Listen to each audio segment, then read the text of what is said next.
অবশ্যই কমেন্টস করে বলবেন আমার কেনাকাটাগুলো কেমন হয়েছে। অনেক সুন্দর লাগতেছে পয়রা। তাই আমাকে ভালো লাগে, একটু গর্জিয়াস।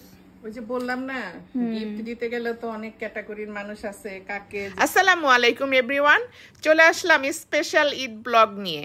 ব্লগটি তাড়াতাড়ি দিয়ে দিলাম আজকে, কারণ ঈদ দেখতে দেখতে ঈদ চলে আসছে, সেই জন্য ঈদের আগে আপনাদেরকে ব্লগটি উপহার দিলাম। ভিডিওটি কেমন লাগে অবশ্যই বলবেন। আজকের ভিডিওটা থাকছে আমরা ঈদে কি কেনাকাটা করেছি। নিজেদের জন্য তো কেনাকাটা করেছি, তাছাড়া আত্মীয় স্বজন বন্ধু বান্ধব কিছু না কিছু গিফট করতে হয়। এখন গিফট করতে গেলে তো মহা ভেজাল, কাকে কি দিব, টাকা পয়সাও দেওয়া যায় না, আবার জিনিসপত্র কিনতে গেলেও বাজেটে কুলায় না। কি একটা ঝামেলার মধ্যে যে ঈদ আসলে মানে আমাদের উপরে ভীষণ প্রেশার পড়ে যায়। কয়েকটা দোকান আছে, ওই কয়েকটা দোকানে ঢুমারছি, বেশি ঘোরাঘুরি করি নাই, খুব টায়ার্ড লাগতেছিল, একাই গেছি, কাউকে নেই নেই, যার কারণে ভিডিও করতে পারি নাই। আপনাদেরকে মার্কেটের কি ভিডিও দেখাবো সেটা দেখার মতো আর আমার হয় নাই, কারণ আমার ভীষণ টায়ার্ড লাগতেছিল সারাদিন রোজা রাখার পরে। আজকের এইগুলো কাকে কি দিব, কোনটা দিব সেটা এখন বলতে পারি না, তবে জিনিসগুলো আপনাদেরকে দেখাই। আপনারা অবশ্যই কমেন্টস করে বলবেন আমার কেনাকাটাগুলো কেমন হয়েছে। এখন আমাকে তো বিভিন্ন জনকে বিভিন্ন ভাবে দিতে হয়, আমার একটা পার্ট এখন এক একজনের পছন্দ এক এক রকম, কিন্তু সেটা বুঝে বুঝে আমাকে কিনতে হয়েছে। মানে কে কোন ধরনের কাপড় দিলে পছন্দ করবে, কে করবে না, সেটা বুঝে বুঝে কিনতে হয়েছে। এটা জামার সামনের পার্ট, ঘুরা করে কিনছি, এত কিছু মনে নাই। এটা পিছনের পার্ট, ইনার আছে, ইনারের কাপড় আর প্যান্টের কাপড়, আর এটা হলো ওড়না।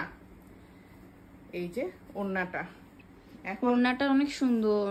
এখন আবার এগুলো কিনেছি, এগুলো আবার একটু অনেক তো দাম বেশি, নন সিল্কের মধ্যে। আপনার এবার নতুন নাকি আসছে বললো, এটা একটা জামা, এই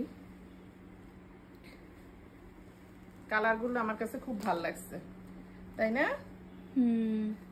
আমার ক্যামেরাম্যান তো কোনো কথা বলে না, ক্যামেরাম্যান চুপচাপ কেন, একটু বলো আমার সাথে সাথে, কেউ তো বলতেছে না আমি কেমন কেনাকাটা করলাম, একটু বললে সমস্যা কোথায়? এটা তো আমরা না, এটা তো যারা দেখতেছে তারা বলবে কমেন্টসে। তারপরে তুমি যখন দেখতেছো, তুমি তো দেখো নাই, আমি তো গেলাম তোমাকে বাসায় রেখে, তোমাকেও নেই নেই, তোমাকে নিলে আমার ভালো হইতো, তাইলে আমার ভিডিও করা হইতো।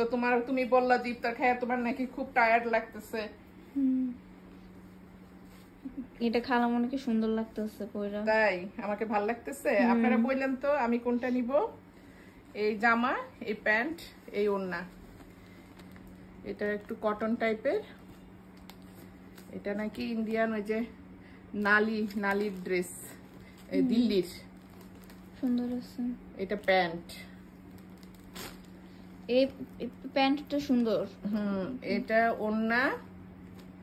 এই যে ওড়নাতে আবার কি দেখো, গুটা গুটা বুটলি বুটলি দিচ্ছে, বুটলি বুটলি এরকম ওড়না দেখলে আমার খালি কিনতে ইচ্ছা করে, তাই সুন্দর লাগে দেখলে। হ্যাঁ, তারপরে এই ড্রেসের ফ্রন্ট পার্টটা, আরে আমি তো দেখি লাইভের মতো করতেছি, ফ্রন্ট পার্ট, ব্যাক পার্ট, তারপরে আমি আবার পরে আবার একটু মডেলিংও করতেছি।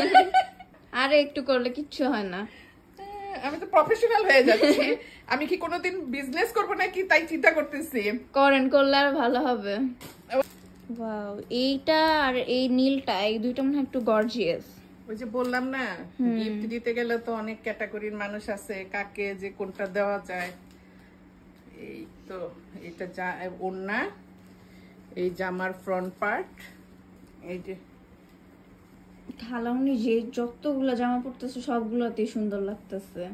আসিন জি, ড্রেস তো কিনে আনছি, এখন ভোক্তা অধিদপ্তর যেভাবে সাদ্দাবাহার, তারপরে বিনসাইড, তারপরে কি যেন আর ইন্ডিয়ান কি কি যেন, এগুলো নাম তো সব আমার মনে থাকে না, এগুলো যে সেদিনকে দেখাইলো বাংলাদেশে নাকি স্টিকার বানায়, সেই স্টিকার নাকি বাংলাদেশি ড্রেসের মধ্যে লাগাই দেয়, আর আমরা নাকি সেই ড্রেস সাদ্দাবাহার বিভিন্ন নাম দেখে দেখে পাকিস্তানি ড্রেস, ইন্ডিয়ান ড্রেস এগুলা কিনি। আল্লাহ জানে এগুলা কি বাংলাদেশি না ইন্ডিয়ান, আমরা জানি না।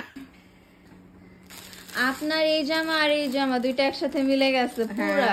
এখন অনেকে আবার আছে না একটু ডিপ কালার পছন্দ করবে, ডার্ক টাইপ। তারপরে এটাই উফ পরে যায় কেন, থাকে না কেন। এগুলো কি? এটা ওড়না, কটনের ওড়না, সবাই তো জর্জেট শিফন ওড়না পছন্দ করে না। এগুলো আবার কমফোর্টেবল। আর এটা প্যান্ট। 30 দিন রোজা রাখার পরে বছরের যে কাঙ্ক্ষিত দিনটার জন্য আমরা অপেক্ষা করি সেটা হলো আমাদের ঈদ। আসুন সবাই মিলে আমরা ঈদের দিনটাকে সুন্দরভাবে উপভোগ করি। তো আমার ভিডিওটা আপনাদের কাছে যদি ভালো লেগে থাকে অবশ্যই লাইক কমেন্ট শেয়ার করতে ভুলবেন না। আজকের মতো এখন বিদায় নিচ্ছি, সবাই ভালো থাকবেন, আল্লাহ হাফেজ। ভাঁজ করতে যে কি কষ্ট হবে ভিডিও করতে যায়, এখন সব আমার এলোমেলো হয়েছে, এখন সব ভাঁজ করো।